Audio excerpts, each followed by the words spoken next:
And we're back for part 2 on driving change, impact, and growth in your organization. Let's jump back in. Okay, so on January 1st, everyone has got the review. Everyone now has got the 12-month objectives into their, their performance appraisals being done, and it's all set. And then come, I don't know, April or May, there's this huge change initiative in the organization. Now, whether it's a small entrepreneurial organization or a large global multinational, it doesn't matter. But come April, May, here's the big change thing. Well, thank you. We've already kind of set the objectives for everybody in January and everything. And yes, so what happens? Do you reopen everyone's objectives and say, okay, now we're going to add another one here because this change is super critical. So the reality is it would be nice if people kind of, you could sort of write a little piece of paper and sort of, and this too. But from a practical perspective, there's no time to. It's hard enough to actually do this kind of thing on an annual cycle. Some organizations will do 6-month check-ins or quarterly check-ins, and that's the place where where there needs to be something added, okay, or changed or acknowledged anyway, right? I think also during those quarterly or semi-annual check-ins, I think that's also the time where we ask the question, listen, to be successful in actually making this change. Okay, we've just put on a whole bunch of stuff that we need to do. Well, the pig in the python kind of thing. Okay, what impact is this going to have on the day job? The day job doesn't go away, right? It's going to make you more efficient, more effective afterwards. But during, well, what's the impact going to have? So some of those conversations I think are good to have, because pretending that those things don't exist in the minds of individuals is not really tenable either. It's not tenable. So good points, Leona. Thank you. So go, Elizabeth. Okay, another question that I have is like, I know you're talking a lot from the perspective of employees and organizations, like when the change comes from the employees part. My work is with an association, so there is two different types of change in the association work. The whole piece of with the staff doing some changes, but also with the members who are not necessarily. You cannot put in the KPIs because they don't necessarily have KPIs as part of the organization. They don't have this employer-employee relationship where you can make those changes. So I'm just curious about that piece. So this is good. Rodney and I have done a lot of work in the association not-for-profit space over the years. And what I would say is this, to think that a corporate model works in associations is wrong. It's true that some professional associations and not-for-profits truly are sort of corporately oriented and everything, but in the vast majority, it just doesn't work. So the question is, what's the role of volunteers? What's the role of the board of directors? How do you use, and for those who haven't been so involved in that kind of space, it's almost like a two-sided organization. There's the staff that are doing a whole bunch of stuff, and usually they're overworked and underpaid, right? And then on the other hand, there's the entire volunteers and the board and the role of committees. And the role of the committees and the role of the volunteers, the board, that's where the change management needs to be driven. I wrote a book on digital transformation for associations, and that's kind of where that book sort of drilled through, because except for the richest or not-for-profits and associations, you don't have the resources to drive significant change. So the question is how to use all the different communication channels, whether it's a newsletter or groups or the website or social, etc., to get the message out. How to use the volunteers, the volunteers and the committees to sort of get them co-creating the execution rather than just having staff do it. How do you, for example, use your events? For example, like webinars and live events. As a Hall of Fame business speaker, I've been on many association stages where the question is, gee, we need to shift our organization or the association in this particular way, and then the topic of the keynote is effectively what that promised land looks like for the members and how the members can be engaged. Same thing with respect to some of the changes right now, the whole question of AI, right? Isn't there not a role for the association to help their members understand what AI is all about, right? And thereby engage them so they could use that kind of tool. We saw that years ago with social media, right? So every time there's another change that happens, we've certainly seen in that space, actually in the business sector as well, with respect to COVID from years ago. Okay, we've got to do stuff differently. We can't just be set and go. We've got to be a little bit more agile. We've got to be a little bit more flexible. We can't do things the way we did before. And with respect to change, that's exactly the point. Elizabeth, that's good. Answer your question? Yes, I think you give me a lot of thoughts that I need to kind of add. But sometimes which I think is helpful, and I will say, I love the distinction between the staff and the volunteers work. And sometimes I feel that things that happen in the staff, the changes in the staff kind of mirror sometimes what we want to happen with the members. So if we start with making changes in the staff, that will triple to the membership. So every organization that Ronnie and I have worked with, just as an aside, sometimes in the association space, sometimes it's very much board and committee driven, okay, and the staff are busy running to catch up, right? In other cases, it's very much staff and executive director driven, where they're setting the direction and then the volunteers kind of help execute. Right, and it really depends on kind of where it is, right, in your particular association.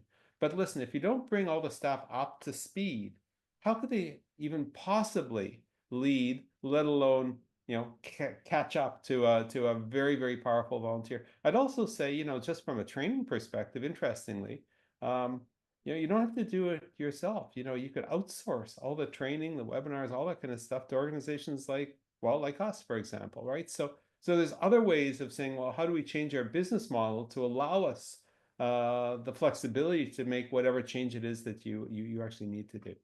Dan, I saw you come on camera. You have a question? Yes, I do. It's mainly around, I guess, how you prioritize or how you manage considerations for incremental change versus large changes. And what I mean by that is sometimes, you, like, for example, you want to implement a brand new system that's going to serve your clients or your members.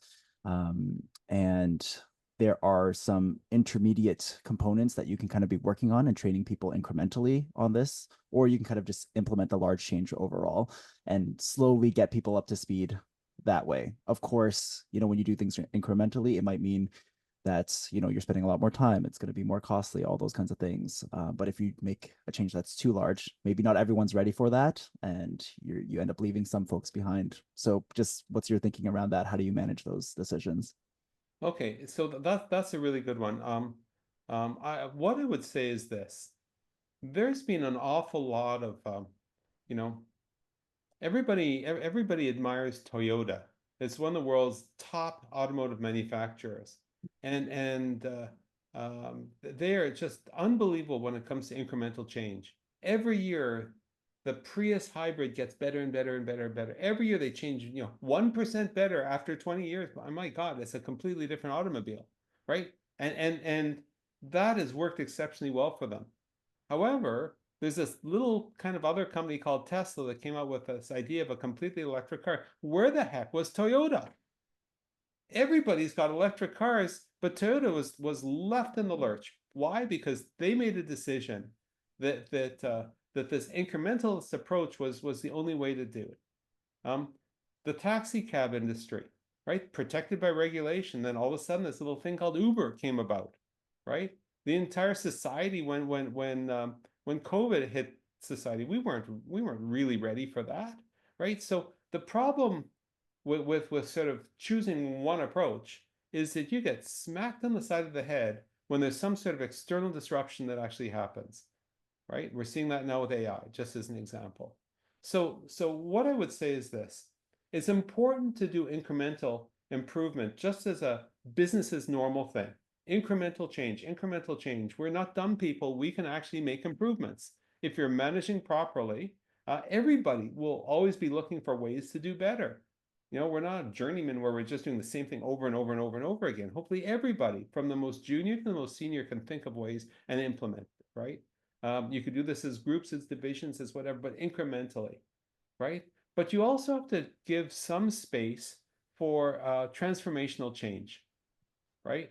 And whether that's implementing a new system, you know, whether that's excuse me, massive cultural change or business model change or technology change, etc. At a certain point, you've got to say, no, incrementalism, like Toyota, can only get us so far. At a certain point, we've got to jump. You know, if you've got children, you know, there's always this great debate amongst parents, isn't there, between how you teach a child to swim. There's some people that say, well, put your toe in the water, and then we're going to put your knees in the water, and then we're going to hold you in the water, and then eventually the kid's going to learn to swim. Others say, well, you know what, come to the side of the pool, I'm going to just push you in, and magically the kid learns to swim. There are some definite problems with both, right? But there's definite pros, I guess, for both. I'm not so keen on let's just throw the kid in the water. But the idea is that you can't sort of have blinders on and say this is the only way to do it. We have to build a culture of incremental change throughout the organization, but we also have to make sure that at certain points, we've got the judgment and management skills and acumen to say, okay, we've got to do a significant change, and here's why. It starts at the board, senior leadership, it goes all the way down, and this is why. It's actually a really good question, Dan. I think that too often there's weak leaders who are sometimes focused on the short term and might not be willing to actually sort of make the leap on whatever that big change actually happens to be. And there's headstrong leaders on the other side that say, the only way to solve this is just to do this big change and turn everything upside down. Well, that's dumb too, right? We have to make sure that the decisions for significant change are ones that are grounded in strategy, right? And where you want to build consensus. I'll also add one other thing. Remember we talked about that 10-80-10? Sometimes the question of incremental change is good for the 80%, but for the 10%, the people who are leaders, you want to give them an opportunity to try something significantly different. Some groups, some organizations, big ones have skunk works or you know, tiger teams or whatever it happens to be that are working on those next moonshots, those next major changes, etc. And that might be another way to sort of look at the question. So thank you for that, Dan. Answer your question, Dan? Any follow-up question? No, I think that's really valuable. And I feel like it was like there's not clearly a right answer in every situation in a way. And I think that makes a lot of sense. So thank you. Anyone else? Oh, I do have a question. This is Melissa. But my question is with change, what would you recommend, or what are your thoughts on how soon to communicate change? So I work for an AMC, and one of the clients that I have, they have a certification program, and it's pretty big. Like it's, you know, they're kind of their bread and butter next to their annual meeting, and they have some big changes coming. My thought is, you know, let's communicate that change, whether you know specific details or not, but at least let people know it's coming. And then once you get more details, kind of, you know, little by little, give them information, and instead of waiting and holding all that information until, you know, right before when things are finalized and sending that out. When and how to communicate something like that. So let me take a step back and point out what should be the obvious. Whenever there's a change management approach, the communication strategy is actually something that needs to be thought through and actually, you know, put together, right? That this kind of, let's do it on the, you know, the seat of our pants and the back of an envelope is really dumb. Obviously, if it's a super small change, the communication strategy and plan is, you know, it does need to be a big one, right? But for ones that are very substantial and would affect the fabric, I would say that the communication starts at the very beginning when that committee is formed to, in your case, examine the certification program in its first place. There should be no surprise to everyone that a group is examining it. There should be, hopefully, some socialization of the concepts and some consultations that go along the way to ask, hey, what are the issues? Okay, here's some of the issues. What do you think, etc. So by the time that the decision is made by the board, for example, or by the executive director that this is a change that's got to happen, okay, there'll be a lot of seeds that have been planted and some early buy-in because people will have understood where the challenges are and where the opportunities actually were in the future. I think too often people forget about that early part of the change management process because there's been no decision to be making a change. There's just investigation. So once the decision's been made, then the question is, how do you socialize the idea? And once again, if you're in the association space, part of it is to say, how do we make sure that we're able to use the volunteers, the committee structures, etc., as a way to plant a deeper knowledge as to the reasons why. You know, who are the people that hold real influence within the organization that people ask or call up and say, why are we making these changes? And to make sure that these called lead users, okay, these lead members, these influencers, if you will, are sort of more fully bought into the reasons why and how, et cetera, et cetera. Okay, so that's, call it a bit of an insurance policy, but it's also a pretty important thing because they'll talk to their friends about it informally. Then there's the formal communication process, which you know, there's got to be enough time. So for example, the certification process change is a really tough one because there's a lot of people who are in the current and gee, what happens to them? So people, to the earlier point, people are afraid of loss, right? Thank you. For that, right? Nobody wants loss. So people need to understand. So who are the different groups, the personas, if you will, that will be affected by the change, and how will they resolve it? You know, an FAQ can help. Okay, town halls can help. But once again, making sure that it's a holistic, and so that it's not a one and done kind of thing, right? And I think that that's probably the most important thing, that there is that plan, that you're hitting multiple levels, that it's continuous, so that there's, you know, if there's a newsletter, for example, there's a mini article on the state of the change, right? And if you could find some of the early wins, for example, if you can find some comparables, in New Zealand, they made this change and this is what happened, right? In the UK, this is what happened, or in the States, this is what happened, in Canada. So finding some of those other benchmarks can also help make the case, okay? And so long as people understand what the promised land is, what the huge benefits are and how it's going to affect them, et cetera, why it's good for them, why it's good for the industry, for the association, et cetera, it becomes an awful lot easier for them to say, yeah, I'm on board here, right? It becomes a little bit more challenging in a membership organization when you need people to actually do things. That's the question is, okay, so you know, are you going to have somebody speak like as a keynote on the topic? Are you going to provide training, okay, on the topic, or webinars? Are you going to provide other kinds of aids, if you will, to make sure that the information, you know, gets out there and it sticks and that people do what they need to do, right? And are there other changes that need to be made to the systems to accomplish it, right? Whatever the change happens to be. It's no different in the corporate space, really. It really is no. At what point do you let all the employees know?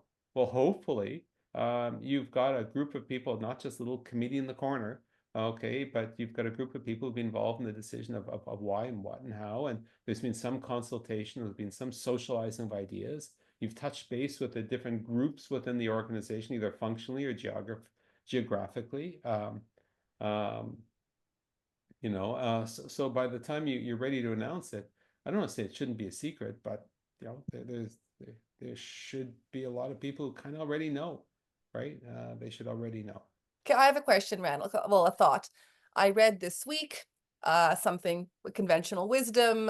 If you don't make time for health and fitness, you will have to make time for illness.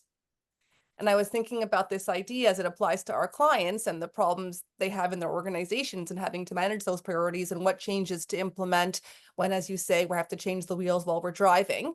And is there sort of a Randall Craig crash course in terms of priorities? You know, there's all sorts of squeaky wheels going on, and there's your instincts and your partner's instincts of what changes have to make. But can you talk to us about like priorities and like what should be ignored? Yeah, what should be ignored? Yeah, well, let me answer the question this way, right? We can divide the organization into different strata and into different sort of layers, if you will. You know, there's the board, right? There's the senior leadership group. I know in larger, small organizations it's different, okay? There's a senior leadership group. There's the management middle. There's the front line people, for example. there's people who've got some very specialist skills or specialist requirements, for example, given their particular role, right? And so the question is, what's the mechanism? If you want to implement change in an organization, it's foolish, I'm going to say, we're only going to deal with this stratum, this letter. We're only going to do this. We're only going to do that. Because if you need to move everybody, you need to touch everybody. And the way you touch everybody is different. So for example, we coach C-level executives, right? We're not going to be spending time coaching frontline people or lower middle managers because it's just not economically feasible. But how do we get to them? Well, thank you very much. We can do management training. We do that too. Okay. Or what we can do is we can put them in a self-paced course, or we can, so there's different ways of dealing, with those. Several weeks ago, we led a retreat for a management team. We do a lot of those, right? And so that's another way to sort of bind a group together and move them from point A to point B, right? Most organizations have got, annual kickoffs or sales conferences or annual meetings or whatever it is. Thank you very much. Doing a keynote so that everybody gets that. What is the investment that an organization does in continuous professional development? Well, if there's a way to leak out once a month, for example, a webinar, okay, and do that gets the message out as well, right? And so there's all these different mechanisms, if you will, to touch all these people. So whenever there's change, and I'm going to sort of circle back to this in a moment, is the organization prepped for change? Are they of the mindset that this is a changing, growing, alive organization, or is this, we only do it this way, this is the only way we do it, or are they static, right? And so if we're able to do some of this beforehand, then the big change happens, the organization's ready for it. Then after and during the change process, if we're able to use these things, the coaching, the monthly team training, the self-paced courses, or the keynotes, or the facilitation, the retreats, all these levers, that we have, we can actually make a huge impact. The change will happen. Why? Because we're not sort of leaving some people behind, right? On top of all this external kind of stuff that I've been talking about, there's just the regular management process, the day-to-day interactions that somebody has with their manager, with their direct reports, with their peers, right? But it's not reasonable to expect that all the change is going to happen, because nobody has 20-30% extra time to do it. They need some of this extra assistance. Now, I'm not talking about, gee, we need to get a change management consultant to sort of manage the change process. Yeah, you may need that too. Okay, gee, we need consultants in here to implement the system because our IT people are kind of busy with their day job. You may need that too. Okay, for cultural change, thank you very much. The HR people can embed that in some of the systems and processes that exist within the system. That's kind of part of the job there. But all the other things that I've been talking about, those usually aren't things that an organization has internally, right? So if you're able to sort of close the loop on that kind of thing, it's more likely. So it's not a question of what can you leave behind, right? But it's the question of what risk are you willing to take if you leave some of these elements behind, right? And some organizations say, well, we're just gonna wing it, right? But then you said the stats about 50% of change not being successful. Winging it is not a strategy. Nor is prayer. For most people, it's not a strategy for a successful change. So we want to do a bit better than that. Oh, we got a bunch of hands here. Donald and I Bob must have said something that wasn't right or right. pressed a button. Let's hear Donald. On that question, we'll pause for part 2 here. On driving change, impact, and growth in your organization. We'll pick up with more Q&A in part 3. And if anything we've talked about so far resonates with you, if you're curious about business coaching, how to better align your team, if you're planning a retreat or a conference, do reach out. We'd be happy to have a conversation and share resources. You can email us at info@randallcraig.com or book a call at www.randallcraig.net/30 and see you back for part 3.